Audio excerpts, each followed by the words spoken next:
Gucci Mane got kidnapped at gunpoint, robbed, and forced to sign documents. And somehow the internet decided that he's the problem. That's where we are. And honestly, that reaction tells us more about the effect of street culture and hip hop than the crime itself does. Because what it's really asking, and what nobody wants to say out loud, is this: can you ever leave the streets? Or does that life own you forever no matter what you build, no matter what you change? That's what we're getting into today. Meet me on the other side. Let's be clear about something before we go any further. The street code is real. It exists. And it didn't come from nowhere.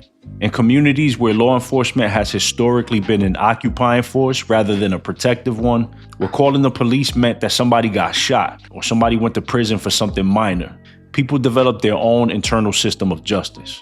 Don't involve outsiders. Handle it in-house. Protect your own. That's not ignorance. That's a survival mechanism built over generations of distrust. Distrust that in a lot of cases was completely earned. So I'm not here to clown the code. I understand where it comes from. I understand why it exists. But like any system, it has to be examined. Because systems that never get examined stop serving the people that they were built for. And here's the part of this conversation that makes people uncomfortable. Because it requires us to answer a question that nobody actually wants to answer. When does the code stop applying to you? Gucci Mane did Fed time, came home, got sober, built a label, got married, wrote a memoir. By every measure of what we say we want people to do after the streets, he did it. So at what point does a man like that get to be treated like a civilian? Is there a retirement from street code? A point where you put enough distance between yourself and that life that the rules stop applying? Or is it a life sentence? Because if it's a life sentence, think about what you're actually telling people. You're saying there is no redemption. There's no exit. You could change your entire life, build something legitimate, leave everything behind, and that code still owns you? You still owe it something? If that's the case, then the code isn't a culture. That feels more like a trap, and we should be honest enough to call it that. But before we go any further, I need you to actually answer something. Not for me, but for yourself. If somebody ran into your car and it wasn't your fault, would you call the police? Would you cooperate with the insurance company? Give them the other driver's information, answer their questions, do whatever you needed to do to make sure that your car got fixed? If somebody legitimately wronged you, would you take them to civil court? Because if the answer to any of those is yes, then what exactly is the code that you applying to Gucci Mane? If you would do all that to protect yourself and your property, but you expect a man that was held at gunpoint and robbed just to eat it, that code ain't really a code.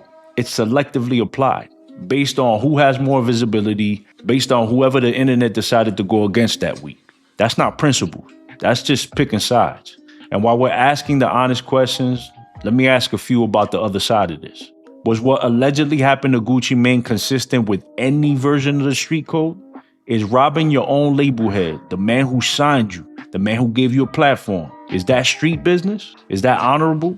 Is that the code in action? Or is that just crime dressed up in cultural language to avoid accountability?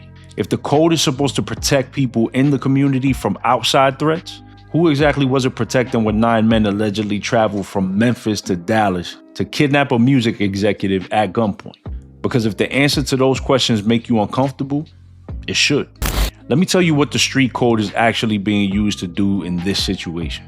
It's being used as a tool to shame someone for not accepting being victimized. And that should bother you a lot. Because there's a version of this conversation where we're essentially saying you came from the streets, so you don't get the same protection as the other people get. You don't get to be a victim. You don't get justice. You just have to take it forever, no matter how far you've come or what you've built. That doesn't seem like a code of honor. That's an argument for keeping certain people permanently beneath the law, permanently outside of any protection, legal or cultural. And it only serves one group of people, the ones who want to be able to do whatever they want to somebody like Gucci, and then hide behind the code when the person tries to do something about it. That's not culture. That's exploitation of the culture. And we should be smart enough to know the difference. Here's the part that nobody calling Gucci a snitch wants to admit. The street code was never built to protect predators. It was built to protect the community from people who didn't have his best interests at heart. So when we use it to shame a man who was kidnapped and robbed, we've twisted it completely out of its original shape. We've turned a survival mechanism into a weapon, and it feels like we're pointing it at the wrong person. At some point, if somebody puts in the work to build a legitimate life, do they deserve to be treated like a civilian? Do they deserve to be protected? Do they deserve to have options, including legal ones if they became the victim of a violent crime? If we say they don't, if we say the streets own you forever no matter what you do, then that doesn't feel like we're upholding a code. It feels like we're putting a collar on people that were brave enough to change. And that's not real. That's not honorable. It just feels like control with a better name. But now I want to hear from you. Do you agree? Is there a point where somebody who gets out that life deserves to be treated like a civilian? Or does that code follow you forever? Drop it in the comments. I definitely want to see where y'all stand on this one. And if you got something out of this video, do me a solid and hit that like button. It definitely helps people find this content, and it lets me know that these deeper conversations are worth having.